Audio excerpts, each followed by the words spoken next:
Colostrum is being sold like a tiny scoop of newborn mammal magic. Gut repair, immunity, skin, recovery, maybe everything. Before we chase every claim, what is the most honest starting point? The honest start is colostrum is biologically dense first milk. It contains proteins, immunoglobulins, antimicrobial peptides, growth factors, fats, carbohydrates, vitamins, and minerals. In calves, that package is built for early development and passive immune transfer. In adults, the question changes. It is not, is colostrum active in a newborn calf? It is, after processing, storage, stomach acid, and enzymes, do enough relevant components reach the adult gut or circulation to change outcomes we can measure? Think of the digestive tract as both a shredder and a sorting system. Many proteins are chopped into smaller peptides and amino acids.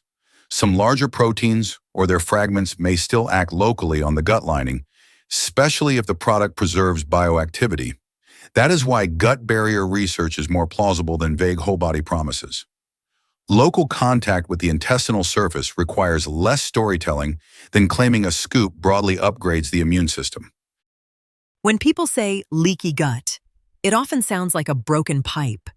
What are researchers actually measuring when colostrum is studied for the gut barrier? In athlete studies, the gut barrier is often stressed by prolonged exercise, heat, or heavy training. Researchers then look at permeability biomarkers, symptoms, or immune markers around that stress.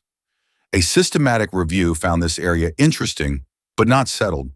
Different tests, doses, products, and exercise protocols make the evidence hard to compress into one promise. So the best fit user is not everyone with bloating. It is more like someone repeatedly provoking exercise-related gut stress who can track a specific outcome. That is much narrower than the labels. If colostrum contains antibodies, why can't a company simply say it strengthens immunity? Because immune function is not one dimmer switch. In a 2026 randomized crossover cycling trial, acute colostrum changed some innate immune responses after prolonged exercise.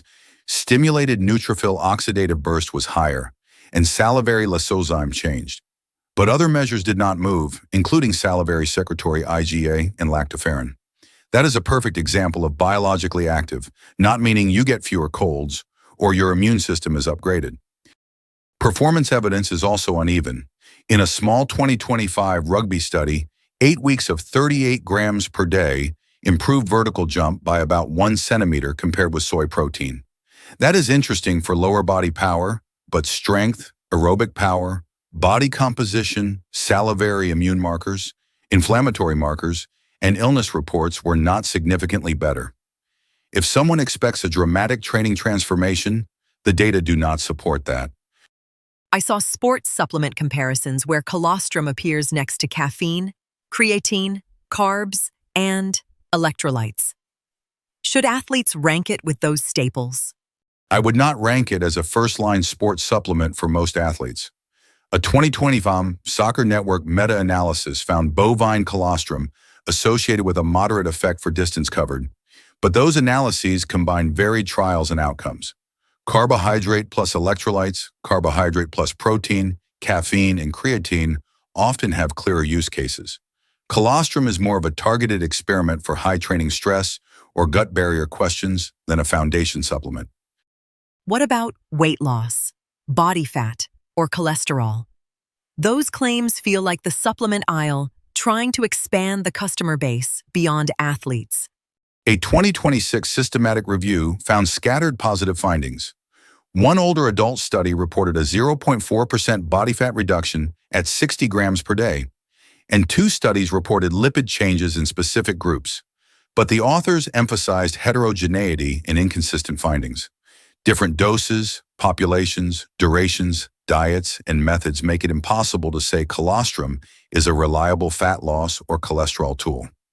If lipids are the concern, proven diet, medication, and clinician-guided strategies come first. This is also where medical boundaries matter. Reviews include pediatric Crohn's disease, oncology mucositis, and other clinical contexts, but those are not do-it-yourself indications.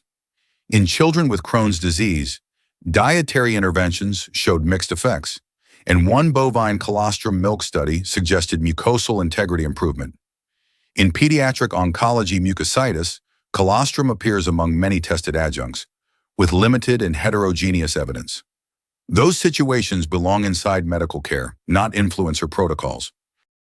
Because it comes from cows, I'm guessing product quality is not a footnote. What should someone check before even considering a trial? First, anyone with a dairy allergy should avoid bovine colostrum unless medically cleared. Lactose intolerance is different from allergy, but symptoms can still matter. Second, choose products that clearly state dose, bovine source, processing, and third-party testing or contamination controls. FDA consumer guidance is a reminder that supplements are not approved like drugs before marketing. Pregnancy, immunocompromised status, chronic disease, or a crowded supplement stack should push this conversation to a clinician.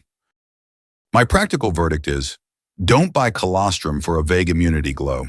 Consider it only as a time-limited, trackable experiment.